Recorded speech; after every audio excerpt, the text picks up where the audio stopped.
regiões periféricas da cidade, né? É um equipamento do governo do estado de São Paulo, em parceria com a Secretaria de Cultura do Estado, gerenciada pela instituição Poieses. Então, aqui nós temos esta fábrica, temos uma na Cachoeirinha, uma no Jaçanã, e mais duas no Capão Redondo e São Luís. As outras 5 fábricas são gerenciadas pela instituição Catavento. Então, aqui nós temos cursos na linguagem da arte. Nós temos aqui 1.200 alunos aprendendo arte, linguagem da arte. Então, canto, coral, percussão, sopro, várias modalidades de arte, salas de leitura. Então, nossos alunos vêm para cá e ficam conosco semestralmente, 6 meses. Então, agora eles terminaram o curso, estão fazendo mostra de processos. Como funciona isso aqui de terça e quinta, quarta e sexta? Então, um aluno que estuda na escola pela manhã, vem à tarde fazer o curso. E quem estuda à tarde, vem para cá pela manhã, passam 3 horas conosco aqui estudando. Além disso, o meu departamento tem uma equipe, que aqui essa equipe técnica faz parte da minha supervisão, e mais as pessoas que me ajudam a fazer a difusão da cultura. Como funciona isso? Nós proporcionamos cultura de qualidade aos nossos alunos. Então, eu faço apresentações de teatro nas escolas, e as escolas vêm para cá também.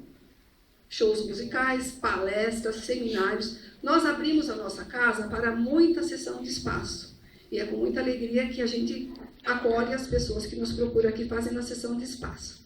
Então, hoje eu estou muito feliz por vocês estarem aqui conosco, né? Agora começam as férias, né?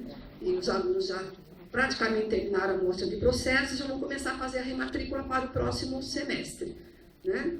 Não sei se vocês lecionam em algumas escolas aqui do entorno, já fica o convite. A partir do dia 5 de julho, matrículas abertas para novas vagas. Estamos fazendo as rematrículas para os que estão e logo abriremos para os novos alunos que virão para cá, né? Eu quero só, terminando a minha fala, para não me demorar muito, me alongar muito, dizer que vocês fiquem tranquilos quanto ao estacionamento dos carros que ficaram ali na Inajar de Souza. Né? Já passou uma pessoa da Polícia Militar e fiquem tranquilos, os carros não serão multados. Aqui não é um estacionamento, é um espaço que nós temos aqui atrás, na General Penha Brasil, que foi nos passado algumas placas e nós liberamos. Só que sobram mais alguns espaços, eu já orientei os nossos funcionários para que vocês possam colocar aqui no nosso espaço, aqui atrás, aqui na General Penha Brasil, ok? Bom seminário para todos e voltem muitas mais vezes aqui na nossa fábrica, viu? Obrigada.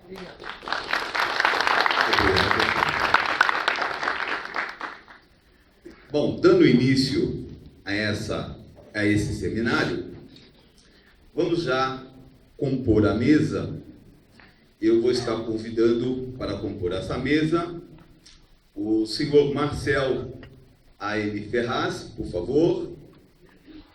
Está presente. Uma salva de palmas para o senhor Marcel.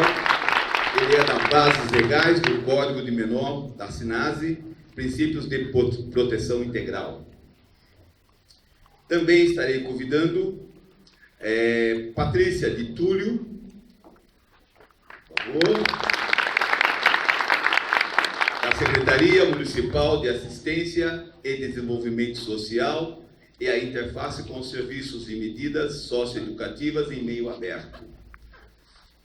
Estarei convidando também Max Dante, por favor.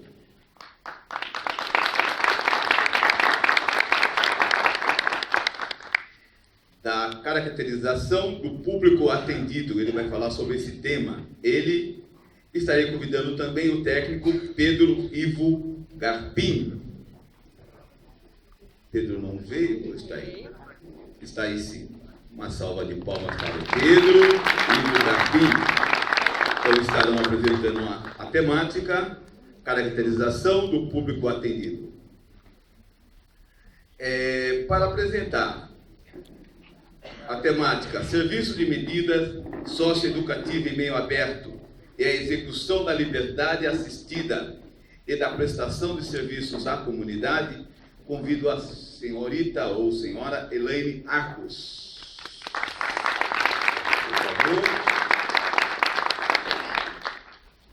o técnico Altair Carrer Júnior, por favor.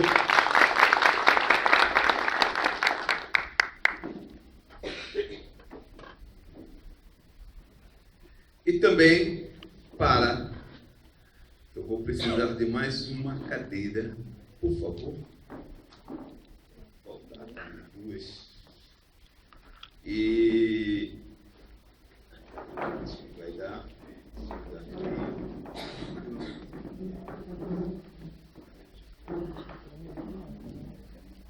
E convido para trabalhar o tema mediação escolar e os conflitos do cotidiano, nada mais, nada menos do que as nossas queridas amigas Sara dos Santos e Luciane Miyamoto, por favor, como supervisoras da Diretoria de Ensino Norte 1 e supervisoras também dos professores mediadores escolares da Diretoria Norte 1.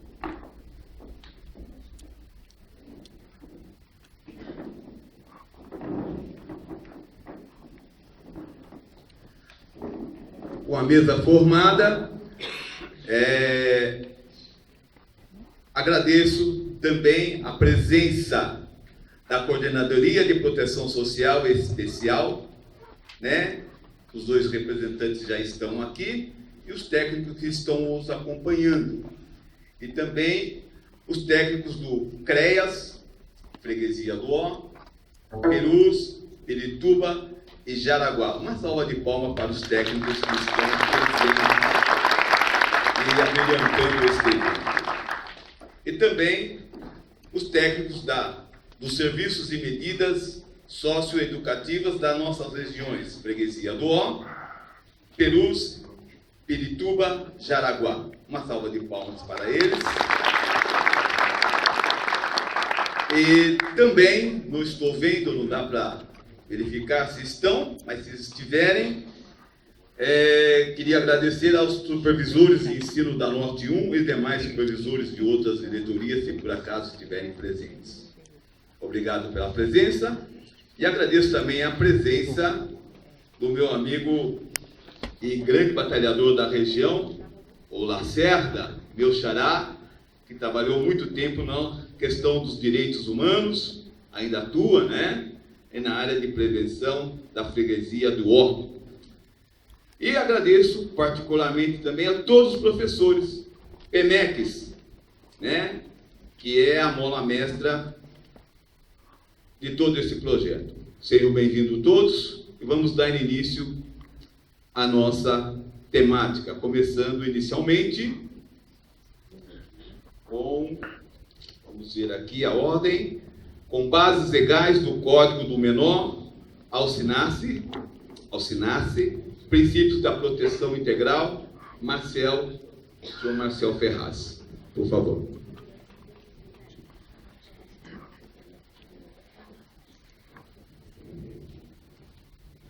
Pessoal, bom dia.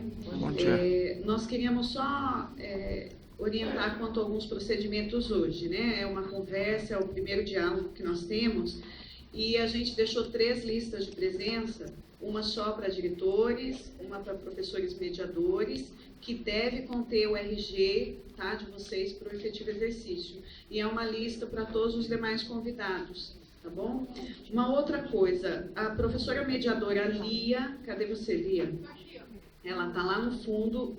Nós fizemos para as perguntas um impresso, então, para a gente otimizar o tempo, à medida que eles forem colocando, e as escolas, e os técnicos, e as pessoas que estão presentes, se tiverem dúvidas ou alguma proposta de intervenção, já pode registrar. Então, é só procurar pela Lia, até vou pedir para a Lia se ela puder ficar aqui um pouquinho mais na frente, para que as pessoas possam ver. Olha, ela está lá atrás. É só levantar a mão que ela vai até vocês e entrega o impresso, tá bom? Ó, ela está lá no fundo. Tá bom? Porque, assim, nós precisamos já organizando as perguntas para a nossa plenária, que a ideia do seminário é que a gente saia daqui com propostas reais e que sejam, que façam a diferença lá no cotidiano escolar, tá bom? Muito obrigada e bom dia a todos.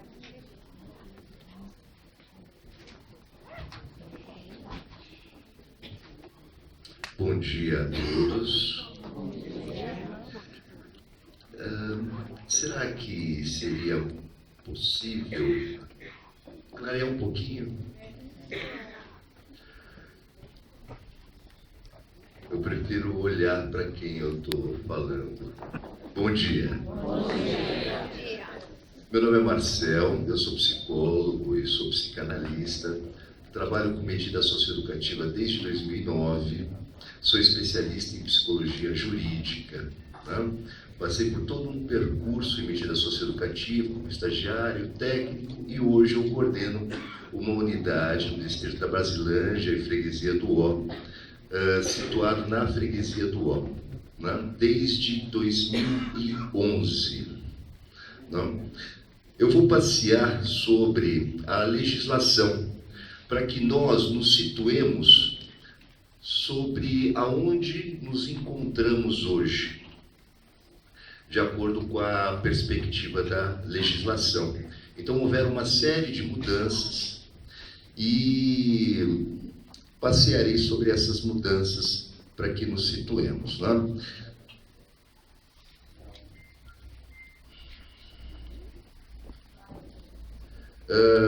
Com relação ao Código Mela Matos, acredito que muitos aqui ouviram falar sobre o Código Melo Matos, aliás, conhecido como Código do Menor. Ele iniciou em 1927 e se tornou, aliás, manteve-se vigente até a década de 90. Né? E de acordo com a Constituição Federal de 88, artigo 227, é dever da família, da sociedade e do Estado assegurar à criança, ao adolescente e ao jovem, com absoluta prioridade, o direito à vida, à saúde, à alimentação, à educação, ao lazer, à profissionalização, à cultura, à dignidade, ao respeito, à liberdade e à convivência familiar e comunitária, além de colocá-los a salvo de toda forma de negligência, discriminação, exploração, violência, crueldade e opressão. Com base nessas máximas, promulgou-se o Estatuto da Criança e do Adolescente, pela Lei 8.069, em 13 de julho de 1990. No Estatuto da Criança e do Adolescente, no artigo 2, considera-se criança, para os efeitos desta lei, a pessoa até 12 anos de idade incompletos, e o adolescente, aquela de 12 até 18 anos. Então, estabeleceu-se uma faixa etária para caracterizar a pessoa como criança e como adolescente a partir do Estatuto da Criança e do Adolescente. Então, a criança, ela passa a ser assistida pelas medidas de proteção que estão nos artigos 98 ao 102. E os adolescentes, pelas medidas de proteção e pelas medidas socioeducativas. A nomenclatura também muda. O adolescente, ele deixa de praticar crime para praticar ato infracional. E passou-se a perceber o adolescente em conflito com a lei como uma manifestação de uma situação de vulnerabilidade social no qual esse adolescente se encontra. A perspectiva de privação de liberdade e institucionalização passa a ser discutida e criticada, pois analisa-se que, para o desenvolvimento humano, a privação de liberdade culmina na institucionalização do sujeito. De acordo com Goffman, o sujeito institucionalizado numa instituição total, que justamente o supre de todas as suas necessidades, moradia, alimentação, enfim, né? O institucionaliza provocando a mortificação do eu. O sujeito ele passa por um processo de desidentificação, então ele perde parte da sua identidade pessoal para construir uma identidade institucional. Não? E esse processo de institucionalização, ele prejudica a emancipação do sujeito. Não? E a perspectiva de medida punitiva dá lugar à medida socioeducativa.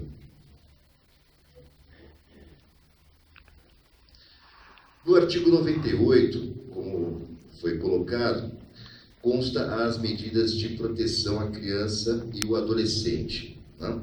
E são aplicáveis sempre que os direitos reconhecidos nesta lei forem ameaçados ou violados, por ação ou omissão da sociedade ou do Estado, por falta, omissão ou abuso dos pais ou responsáveis, ou em razão de sua conduta. Medidas de proteção no artigo 101, como, por exemplo, né, caso a criança cometa ato infracional, ela estará amparada pelas medidas de proteção. Criança, pessoas, tá? O ser humano até os seus 12 anos incompletos. Tá? Então, por exemplo, se a criança ela comete ato infracional, ela pode estar passível de, por exemplo, no inciso 2, de uma orientação, apoio e acompanhamento temporários. No inciso 3, precisará fazer a matrícula em frequência obrigatórias, estabelecimento oficial de ensino fundamental. Né? No inciso 7, por exemplo, poderá ser acolhida institucionalmente, enfim.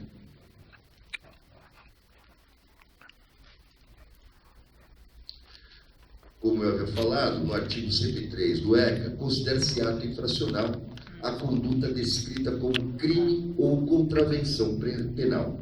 No artigo 104, são penalmente imputáveis os menores de 18 anos. Então, medida socioeducativa não é pena.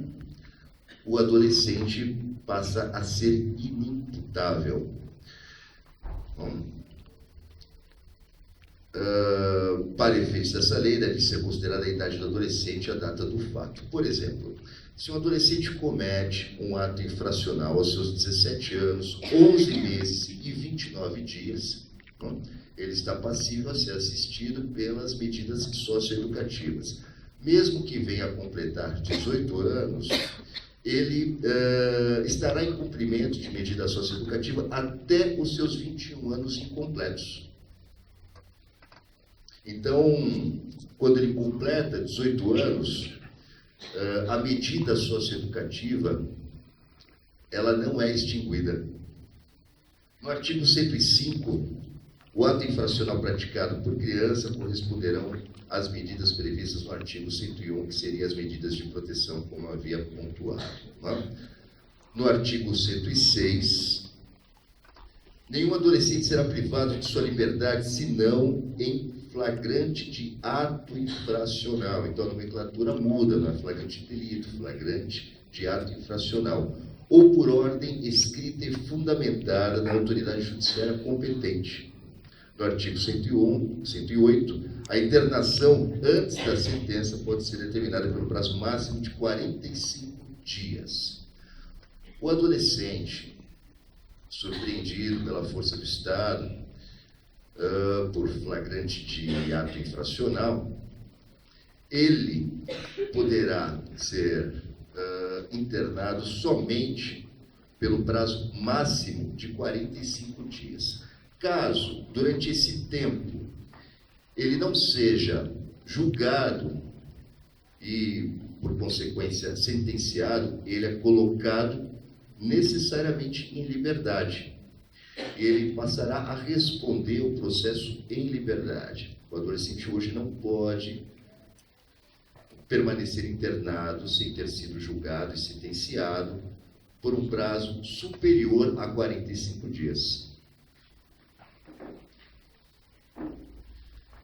No artigo 112, verificada a prática de ato infracional, a autoridade competente poderá aplicar ao adolescente as seguintes medidas. São 6 as medidas socioeducativas. Tá? O adolescente foi surpreendido pela Força do Estado, como eu falei, por flagrante de ato infracional. Ele passará por uma audiência onde promotoria e defensoria analisarão a situação, analisarão o ato infracional e a situação em que o adolescente está inserido em sua comunidade. Verificará a situação familiar, enfim. E a partir dessa análise será proferida uma medida socioeducativa. Pode ser ela de advertência, primeiramente, ou obrigação de reparar o dano. Por exemplo, o adolescente quebrou a janela, o vizinho, enfim, ele pode receber como medida socioeducativa a obrigação de reparar o dano. Tá? A terceira seria a prestação de serviços à comunidade. A quarta, liberdade assistida. A quinta, a inserção em regime de semi-liberdade. E a sexta, internação. Os colegas se aprofundarão mais nas medidas socioeducativas, sobre o teor das medidas socioeducativas, tá? Em 2013, a Secretaria de Direitos Humanos, não, como fonte anual dos sinais de 2013, realizou uma projeção populacional, né, considerando que, nesse tempo, não mudou muita coisa, são apenas 3 anos, estávamos em 201.032.714 pessoas. Desses 201 milhões, 13% são adolescentes, de 12 a 18 anos, considerando, então, 26.154.000 a nossa população de adolescentes no Brasil. Desses 26 milhões, 0,08, ou seja, 23 mil adolescentes, cumprem medida de privação de liberdade. E desses 23 mil, somente 0,01 cometeram atos contra a vida, homicídio, latrocínio. Eu sou da Humanas, não entendo muito bem de cálculos, mas eu fiz os cálculos. 0,01 em cima de 23 mil são 2 adolescentes. Então, 2 adolescentes apenas entre os 23 mil que cumprem medida de internação cometeram atos infracionais no nível de homicídio e latrocínio. 2 adolescentes apenas de uma população de 26 milhões de adolescentes no Brasil. Bem diferente do que a mídia coloca. Dos 23 mil adolescentes, 15 mil estão em medidas de internação, 5 mil em internação provisória e 2 mil em semi-liberdade. Essas são as qualificações das medidas de privação de liberdade. Tá? Então, existe a internação, existe a internação provisória, tá? E a semi-liberdade. 0,33% dos adolescentes, ou seja, 88 mil adolescentes, em relação à população do Brasil. Lembrando, em relação aos 26 milhões, 88 mil adolescentes, né, cumprem medida de prestação de serviço à comunidade e liberdade assistida, que são caracterizadas as medidas em meio aberto. Tá? Ou seja, a maioria dos adolescentes em cumprimento de medida socioeducativa cumpre medida socioeducativa em meio aberto. Tá? Então, são 88 mil cumprindo medidas em meio aberto, contra 23 mil cumprindo medidas em meio fechado.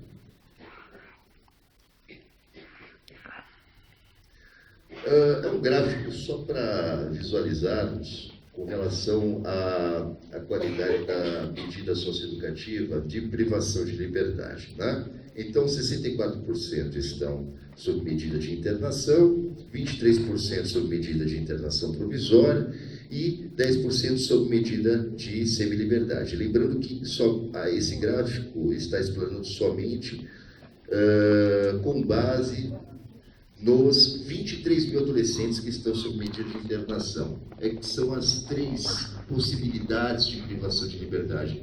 Ok?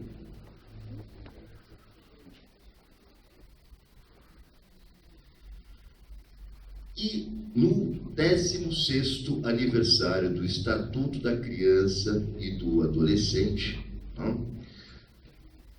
amparado pela Secretaria Especial dos Direitos Humanos da Presidência da República, através do órgão CONANDA, que seria o Conselho Nacional dos Direitos da Criança e do Adolescente, calcado no Sistema de Garantia de Direitos, surge o SINASE em 2006.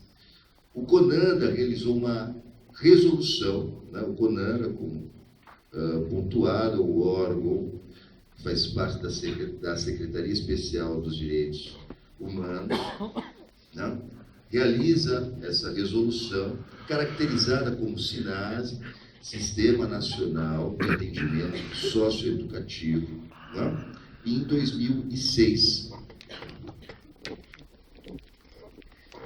O SINASE, ele se aprofunda na perspectiva socioeducativa. O ECA, ele realiza toda uma sistematização com relação a essa perspectiva. O SINASE, ele realiza um aprofundamento, uma perspectiva pedagógica com relação à execução de tais medidas socioeducativas.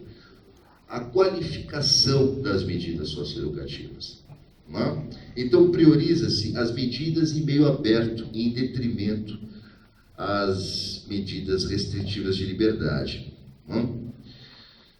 O adolescente em conflito com a lei, ele é de responsabilidade do Estado, família e comunidade. Entendemos o ser humano como fruto de um construto social e o ato infracional como um sintoma social. Deixamos de culpabilizar o sujeito e passamos a entender aonde esse sujeito está inserido e a mudar o lugar onde o adolescente se desenvolveu. Refletir sobre a situação em que o adolescente se encontra na comunidade.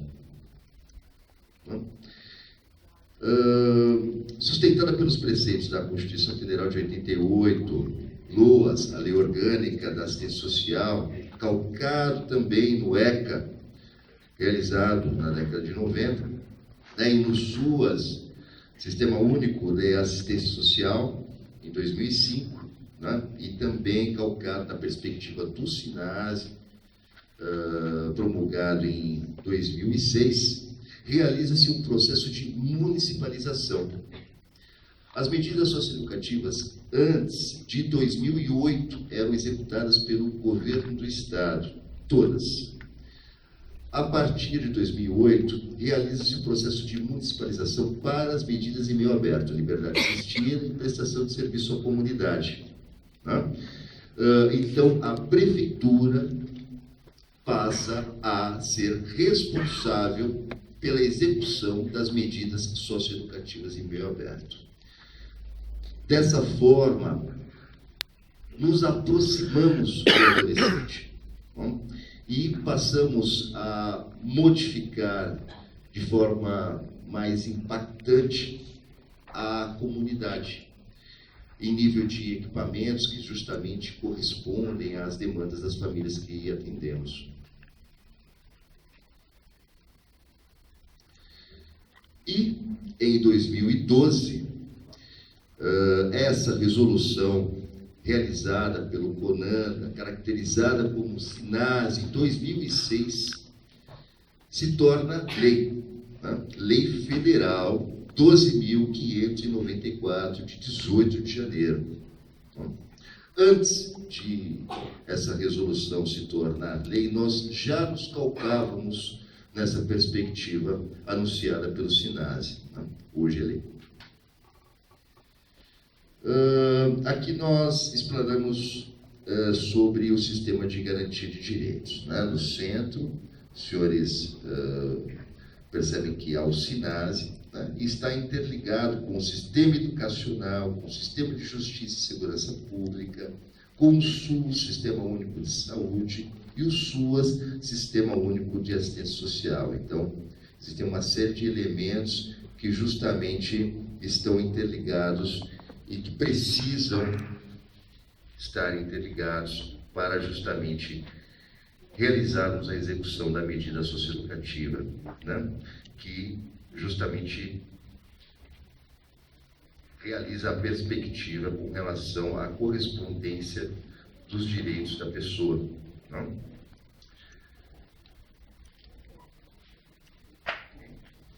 É isso, pessoas.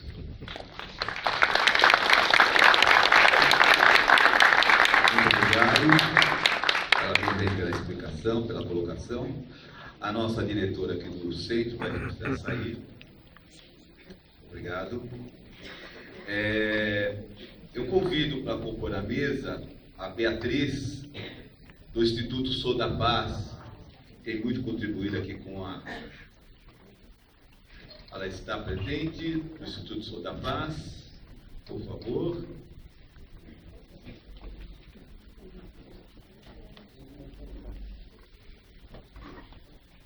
Instituto Sou da Paz vem contribuindo muito com as escolas, né? Uma salva de palmas para a Beatriz.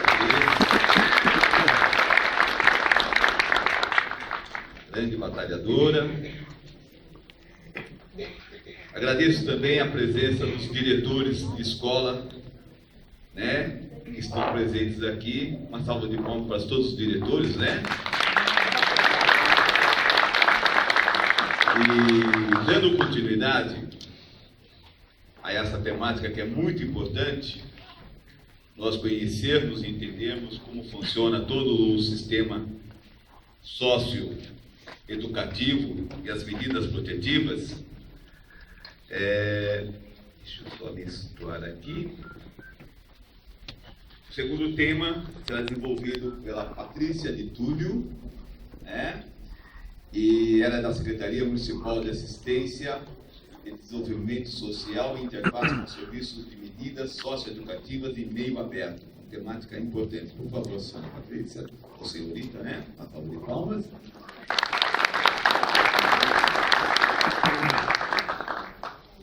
Bom dia a todos, a todas.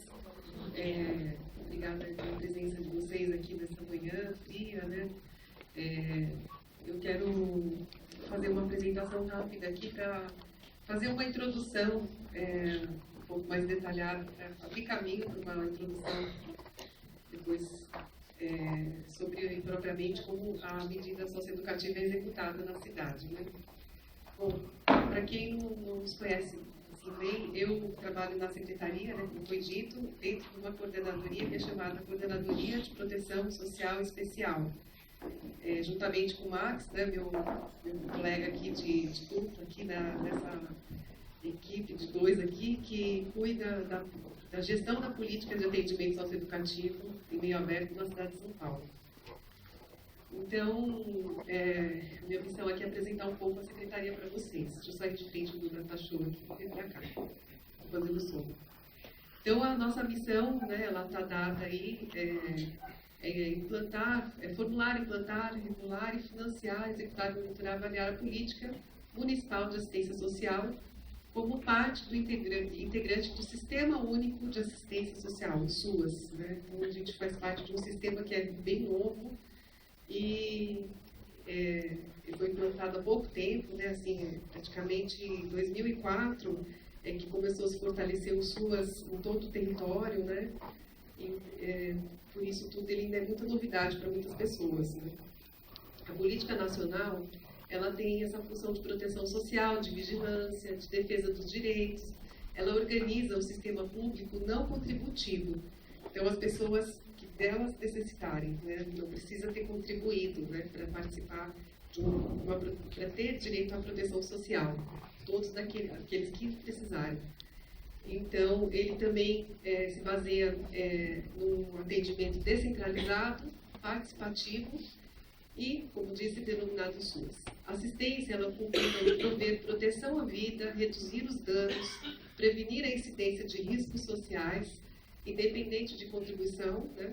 E deve ser financiada com recursos previstos da Seguridade Social, que é composta pela saúde, né? Pela previdência. Os princípios organizativos do SUAS, né, no qual nós calcamos a nossa ação, ela é baseada na universalidade do atendimento, da proteção prestada a quem precisar, respeito à dignidade, autonomia do cidadão, sem discriminação de qualquer espécie e comprovação vejatória da condição. Então, não é necessário nenhuma comprovação de pobreza para necessitar do atendimento. A gratuidade ela deve ser prestada em exigência à contribuição ou contrapartida, observada no que dispõe a lei orgânica, ou seja, a gente trabalha um sistema de contrapartidas federal, estadual e municipal. Os princípios que organizam a gente também compõem de integralidade da proteção, que são ofertas de provisões no sistema de completude, ou seja, a gente não dá conta de tudo, então a gente se complementa com as outras políticas, né, para que a gente possa dar o alcance à população daquilo que ela precisa. Então, é compondo com a habitação, com a saúde, com a educação, com direitos humanos. Por isso, a gente trabalha muito em cima desses eixos, né? Da articulação com a rede das demais políticas e órgãos setoriais. E em respeito também à diversidade, às culturas socioeconômicas, a políticas territoriais, priorizando quem está em situação de risco e vulnerabilidade, né? Risco social e vulnerabilidade. Outro importante demarcar também, que são as nossas diretrizes, né? Como eu já falei, da descentralização política, que é estar lá no território, né? Com os nossos equipamentos no território, mais próximo de quem precisa, né? Antes a gente não sabia onde era o CRAS, né? Com toda essa reformulação da política, hoje em dia a população já reconhece onde é o CRAS, né? E agora vem conhecendo melhor o que é o CREAS, né? Porque antes o CRAS não tinha cara, né? Então, agora não, agora todo mundo já conhece o CRAS, assim como conhece onde fica o AMA, o UDES. Né? Participação da população também por meio de organizações representativas na formulação, né? No controle das ações. Né? Então, para que a gente seja considerado participante da gestão plena, da assistência, a gente tem que ter 3 coisas, né? Que é o Plano Municipal de Assistência Social, o COMA, que é o Conselho Municipal de Assistência Social, tem que ter, né, com essa participação, controle, e Fundo Municipal, que é a participação naquele eixo que eu falei de Fundo Federal, Estadual e Municipal. Então, são 3 condições básicas para que a gente se considere participante desse sistema único. Aqui, a primazia da responsabilidade do Estado na condução da política é o seguinte: durante um bom tempo, a assistência social ela foi promovida por muitas organizações sociais, né? Historicamente por sistema de benemerência, pela igreja, né? Por diversas associações, instituições. Então tá, até hoje a gente também tem organizações que participam da execução dessas ações, né? No sistema de convênio, como vocês sabem, a Secretaria não atua predominantemente por meio de parcerias, né? Mas a primazia da responsabilidade da condução é essa, né? O comando único da ação da política dada pela Secretaria. Todos trabalham baseados nesses princípios, segundo o que reza a política nacional. E, peraí, só mais uma coisa que eu queria destacar, que é o nosso norte também, a matricialidade sociofamiliar das ações de proteção desenvolvidas no âmbito do SUAS. Pois a gente entende que a família, uma vez apoiada e protegida, constitui-se importante referência para a instituição de vínculos e de participação social. As ações de proteção social às famílias, ao fortalecê-las em seu papel protetivo e socializador, contribuem significativamente para a redução da reincidência dos agravos que provocam a vitimização, a agressão e violações e promovem o empoderamento de seus membros. Então, isso aqui para a gente dentro dessas diretrizes, é um dos mais importantes, né?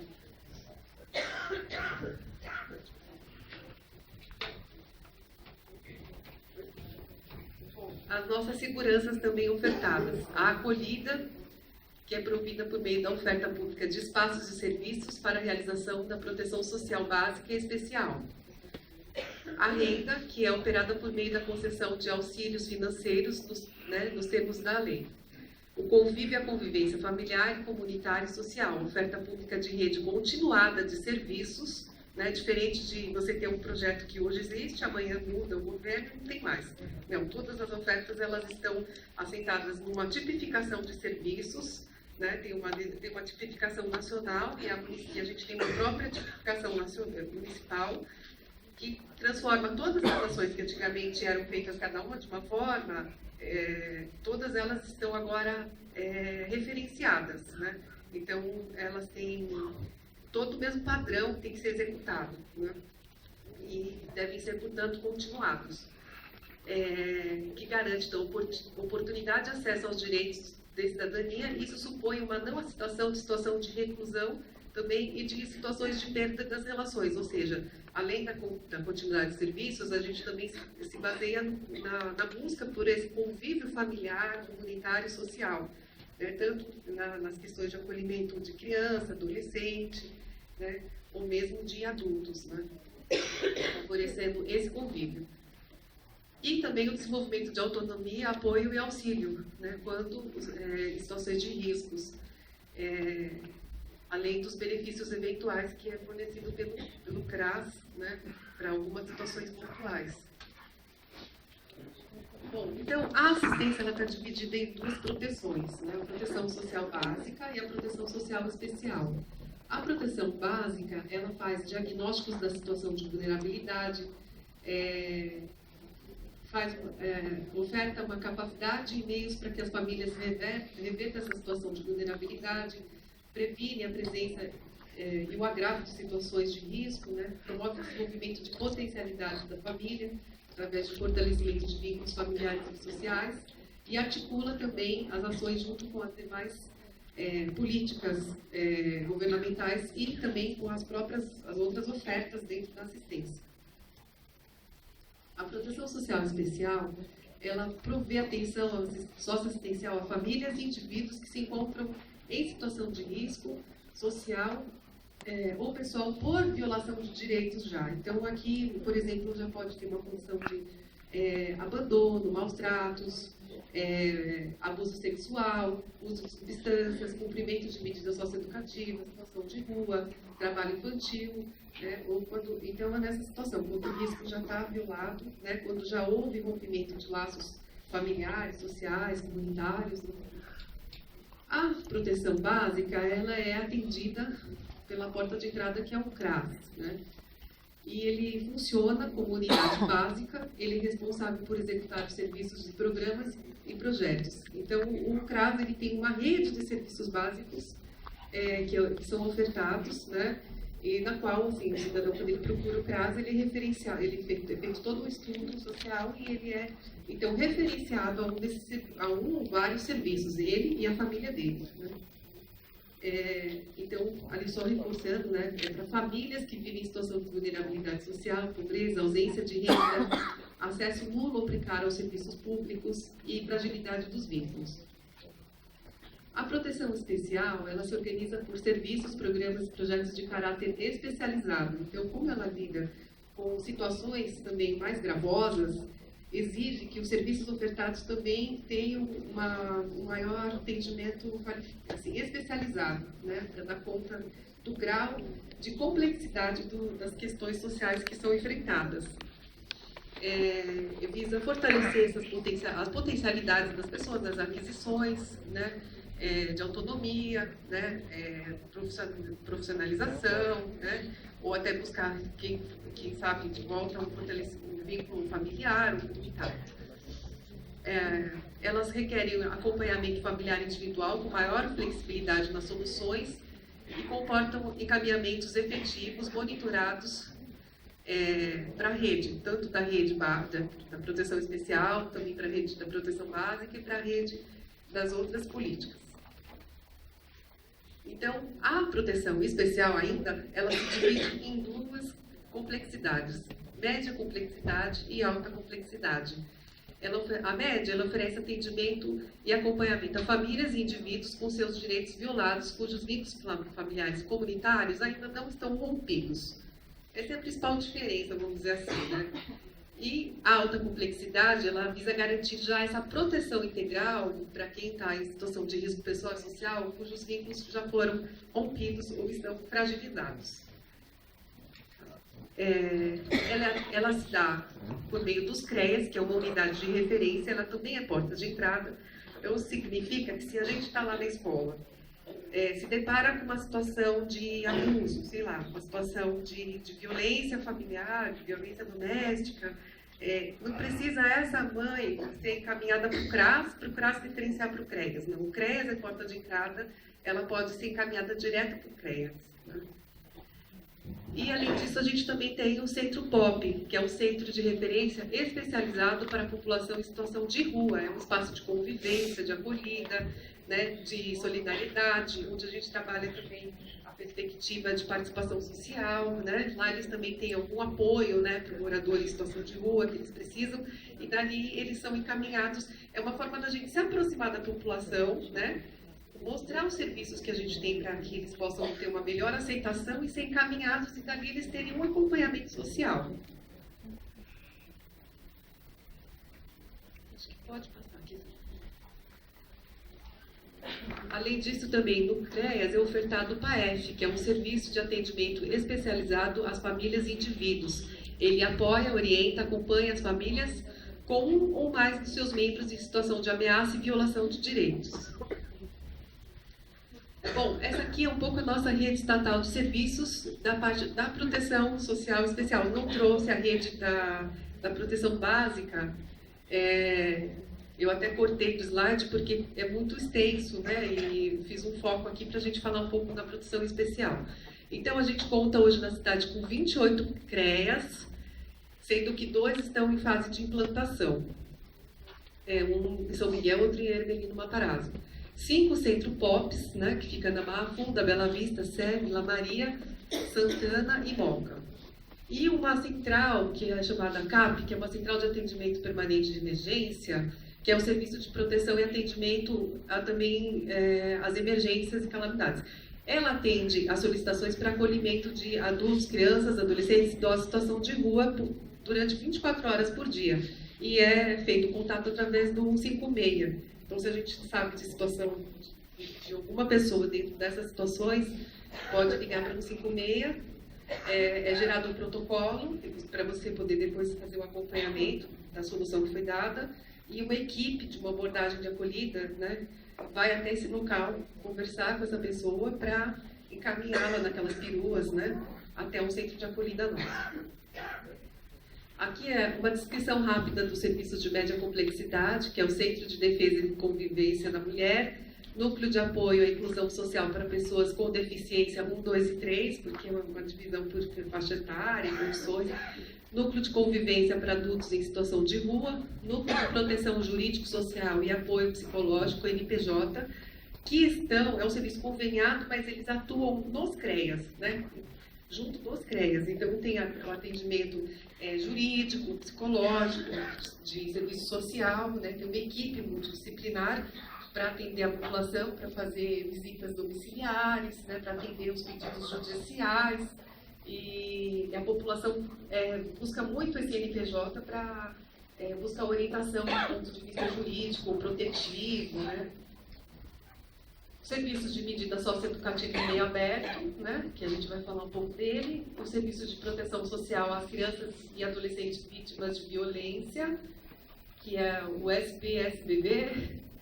O serviço especializado de abordagem social a pessoas em situação de rua. Aqui junta, a gente se divide, né, para adultos, para crianças, são equipes diferenciadas. Vamos falar da alta complexidade. São os SAICAS, né, que é uma rede que vocês já ouviram falar bastante, que é o Serviço de Acolhimento Institucional para Crianças e Adolescentes de 0 a 17 anos e 11 meses, né, que eram os antigos abrigos, né, Casa Lar, Família Acolhedora, o Centro de Acolhida às Pessoas em Situação de Rua, o Centro de Acolhida a Mulheres em Situação de Violência, né? A gente tem os centros sigilosos aí dentro desses centros, o ILPI, que é a Instituição de Longa Permanência para Idosos, República e Residência Inclusiva. Bom, aqui eu vou transitando já, assim, do CREAS, o que tem a ver o CREAS e o SINAS e a medida socioeducativa em CREAS, né? De acordo com a legislação federal, dentro do CREAS está previsto atendimento socioeducativo a adolescentes em conflito com a lei, né? Então, de acordo com o SINAS, o artigo 5º, compete aos municípios formular, instituir, coordenar e manter o sistema municipal de atendimento socioeducativo, respeitado as diretrizes fixadas pela União, elaborar o Plano Municipal de Atendimento Socioeducativo em conformidade com o Plano Nacional e Estadual. A gente tem o nosso plano aprovado desde setembro do ano passado, foi aprovado pelo CMDCA e pelo COMAS, o plano decenal, né? Criar e manter programas de atendimento para execução das medidas, editar normas complementares, cadastrar-se no Sistema Nacional de Informação e cofinanciar conjuntamente com o Estado e o Federal as medidas socioeducativas. São Paulo recebe cofinanciamento estadual, o federal não, porque a gente não trabalha dentro dos CREAS.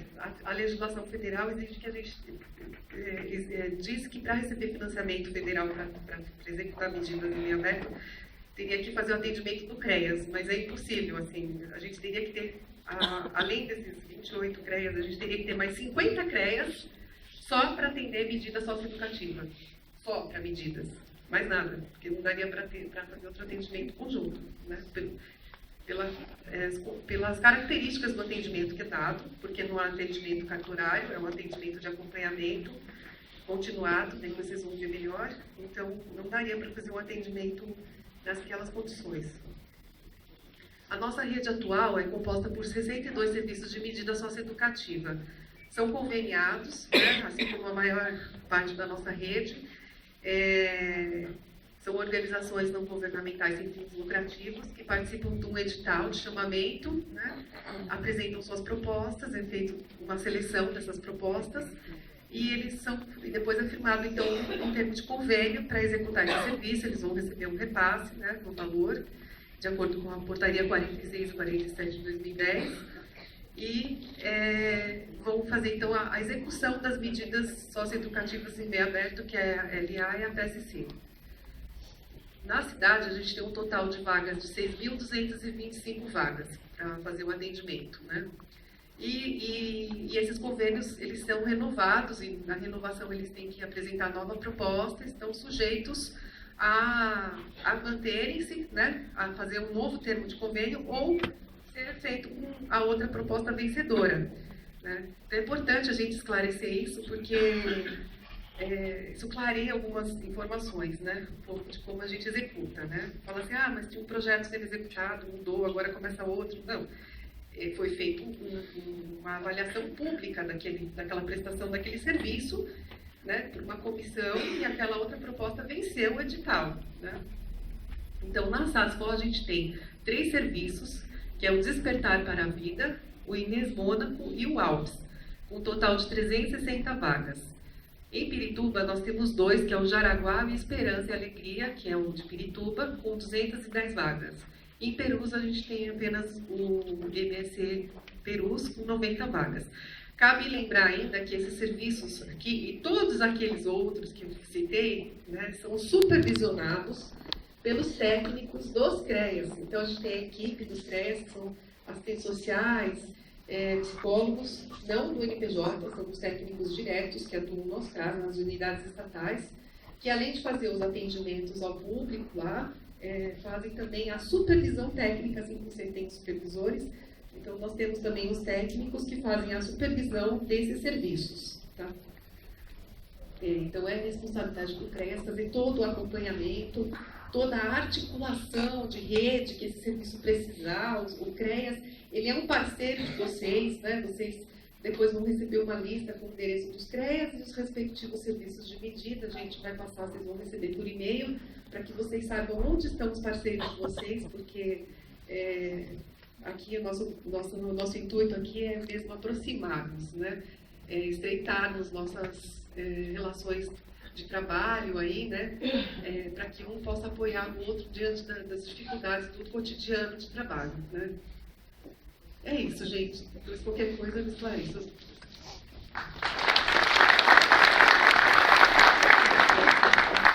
Obrigado, Patrícia. Uma salva de palmas para ela.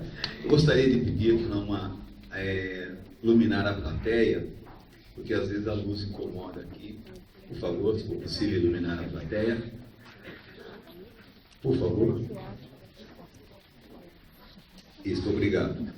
É muito interessante essa apresentação da Patrícia, somente em situação do CREAS, né? É um tema importante para nós que somos professores e mediadores, estar bastante em contato com esse grupo de pessoas e também das casas, né, de medidas, conversando com os técnicos, pedindo apoio, e esse telefone 156 tem que ficar gravado na nossa memória. Qualquer situação de emergência, muitas vezes, se resolve muito mais do que estar indo ou solicitando o conselho tutelar, tá? Uma dica, eu usei muito isso quando eu estava em atuação.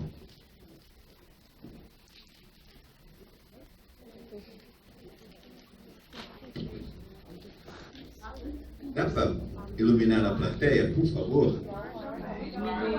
E ligar o ar também. Desligar?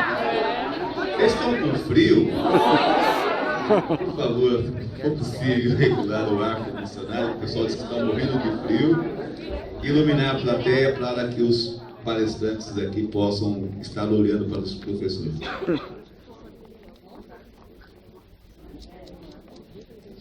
E não esqueçam de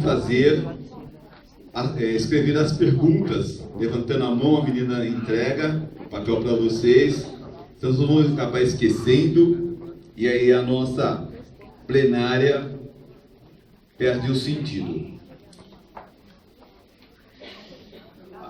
A menina está ali, a professora que está com os...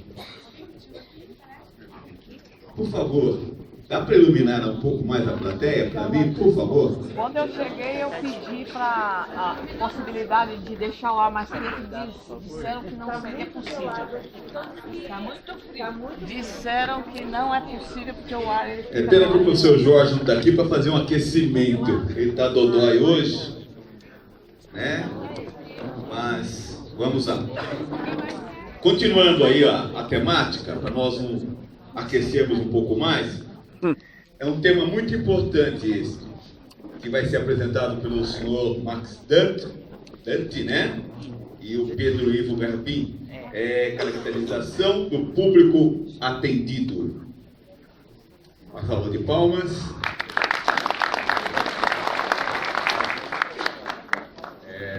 Bom dia a todas e todos. Meu nome é Max, eu trabalho na secretaria. Estou muito feliz de estar aqui hoje com vocês. Estava aqui pensando aqui que estava me dando uma saudade muito grande de voltar na sala de aula. Eu trabalhei muito tempo na Zona Leste como professor. E aí, me encontrar com vocês e ver pessoas que ainda estão agora na sala de aula, para mim, eu fico com uma certa inveja, tenho que confessar isso. Mas hoje a gente está em uma outra tarefa, uma outra atividade que é tão desafiadora quanto, que é trabalhar com a inclusão desses adolescentes que cometeram alguma infração e que estão cumprindo medidas socioeducativas em meio aberto, os chamados LA, né, liberdade assistida, que estão cumprindo LA, ou que estão cumprindo prestação de serviço à comunidade. É um trabalho desafiador, porque é um público muito pouco conhecido, né? A maior parte das pessoas não conhece muito bem esses adolescentes e acaba, a maior parte das vezes, criando aí algumas imagens desses meninos que a gente hoje quer, de alguma forma, tentar trazer para mais perto de vocês, tentando caracterizar um pouquinho contando um pouquinho para vocês como é que esses meninos são, a gente trabalha diária e cotidianamente com eles. Eu quero também pedir desculpa, porque a gente nunca fez isso, uma apresentação tão compartilhada, né, com tanta gente. O Pedro trabalha aqui com a gente, vai me ajudar nessa apresentação da caracterização do público.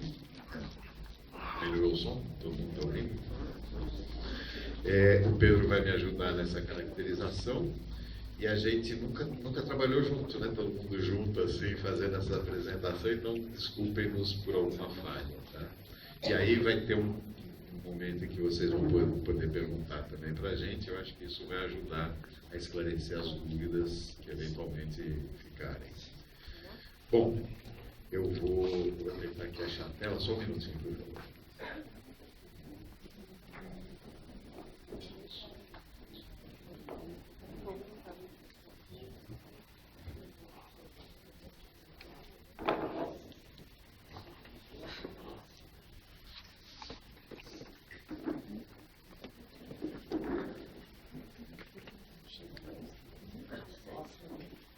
No primeiro item, a gente fala ali da idade e escolaridade. Eu quero ver se no finalzinho a gente consegue fazer a apresentação de uma pesquisa que a gente fez no início desse ano sobre a idade e a escolarização dos meninos que hoje estão cumprindo medidas socioeducativas. Eu vou passar diretamente aí para o item 2, né, quando a gente diz lá que não é uma categoria da juventude. É muito difícil a gente falar como são esses meninos, como se a gente tivesse alguma característica que os diferenciasse dos demais jovens e adolescentes. Melhorou bastante. O ar-condicionado agora. Vai um pouquinho. Se puder baixar ou aumentar a temperatura ou desligar o ar, fica mais quentinho. Bom, como eu ia dizendo, não é então uma categoria, quer dizer, não existe uma característica que a gente possa dizer que distingue esses meninos dos demais jovens ou adolescentes na nossa sociedade. Eles, como todos os jovens, né, têm as suas inseguranças, têm as suas incertezas, estão naquele momento da transição da infância para a idade adulta, experimentando mudanças no próprio corpo, as mudanças nas relações sociais, familiares, etc. Nesse sentido, não há nenhuma diferença em relação aos demais jovens e adolescentes da nossa sociedade. Pedro, quando você quiser o microfone, deixa eu só falar que a gente compartilha aqui. Em relação a não ser um grupo homogêneo, que é o segundo item, é importante... tá bom. É importante a gente dizer também que não é um grupo que a gente pudesse dizer, que a gente diz, não, esses meninos são todos da periferia, são todos pretos, pobres e periféricos. A gente pode dizer que boa parte deles são, né? Mas não dá para dizer também que todos são. A gente tem adolescentes e jovens de todas as origens étnicas, de todas as camadas socioeconômicas e de todas as regiões da cidade. Tem menino que mora na Vila Mariana, que inflaciona, tem menino que mora em Pinheiros, na Lapa, em Tantã, inflaciona, né? Tem meninos que vêm de famílias cuja condição socioeconômica é bem elevada e inflaciona também, né? Mas a gente pode dizer que uma maioria deles vem das periferias, que uma maioria deles são afrodescendentes, que uma maioria deles hoje pertence a uma camada socioeconômica menos favorecida. Mas aí quando a gente olha para a nossa sociedade, a nossa juventude, a maioria da nossa juventude é afrodescendente, a maioria da nossa juventude mora em bairros periféricos e, infelizmente, a maioria da nossa juventude também não tem um nível socioeconômico muito elevado, né? Então, até aí, não dá para a gente diferenciá-los por essa característica. Mas dá para dizer que todos eles, e aí entramos naquela questão do estigma, essa é uma questão interessante. O estigma, acho que é até meio pretensioso da nossa parte dizer para vocês o que é um estigma, Mas só para lembrar que estigma é uma coisa que começa, já vem desde a Idade Média, né? Aquela prática de marcar as pessoas, né? Com marcas que muitas vezes eram feitas no rosto das pessoas, para diferenciá-las das demais pessoas de uma sociedade e para dizer que ali estava um ladrão, ali estava uma mulher que vendia seu corpo, ali estava uma pessoa que, por alguma razão, a sociedade quisesse marcar e também para, de alguma forma, afastá-la ali do convívio das demais pessoas. Esses meninos, eles não carregam marcas nos seus rostos, mas a marca de Eliar, a marca de ter sido apreendido alguma vez pela prática de alguma infração, muitas vezes os acompanha por muitos e muitos anos na vida. Eu me lembro que uma vez a gente estava na diretoria de ensino, se não me engano, do ST4, e uma professora, uma diretora de uma escola disse para mim: Max, não é possível, não aguento mais trabalhar com LA, eu estou com 83 LAs na minha escola. Eu falei: não é possível, nunca vi nenhuma escola ter 83 adolescentes cumprindo LA, uma vez, né, na única escola. Ela falou: não, mas lá tem 83 meninos. Eu falei: dá para você, por favor, me dar a lista? Pensei, talvez, por alguma razão, todos os adolescentes estejam concentrados numa única unidade escolar, o que não é o ideal, que a gente, né, poderia até pensar que é uma ocorrência que a gente tivesse que cuidar. Aí ela pegou e fez o levantamento da lista. Quando ela me trouxe a lista, a gente foi verificar os nomes, e aí eu percebi que daqueles 83, a grande maioria, que estavam de verdade cumprindo medida, acho que eram 5 ou 6. Os outros 70 e tantos haviam cumprido medida de liberdade assistida, alguns há 3 anos já, que já haviam cumprido e já haviam terminado sua medida assistida já há 3 anos atrás, mas ainda figuravam na lista dela como liberdade assistida. O que deixa para a gente uma ideia de que o menino que cumpriu a liberdade assistida, que alguma vez infracionou e cumpriu a sua medida, ele não, de alguma forma, ele não perdeu essa marca, ele continuou carregando essa marca dele. Aí quando a gente vai para a comunidade onde esses meninos moram, a gente percebe que também nas suas comunidades, eles também são reconhecidos como LA, às vezes, né? Em espaços de convivência, muitas vezes, apesar de eles terem infracionado, cumprido a medida e já terminado, e não terem novamente praticado nenhuma infração, eles muitas vezes, por vários anos, ainda são reconhecidos como LA. Isso é o fenômeno que a gente chama de estigmatização, né?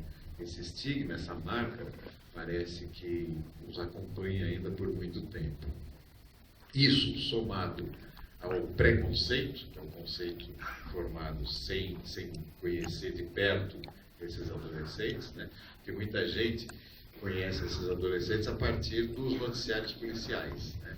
Que fazem aquelas matérias jornalísticas sensacionalistas, pegam alguns casos que são emblemáticos, alguns casos que não são a maioria, né? Mas alguns casos que chocam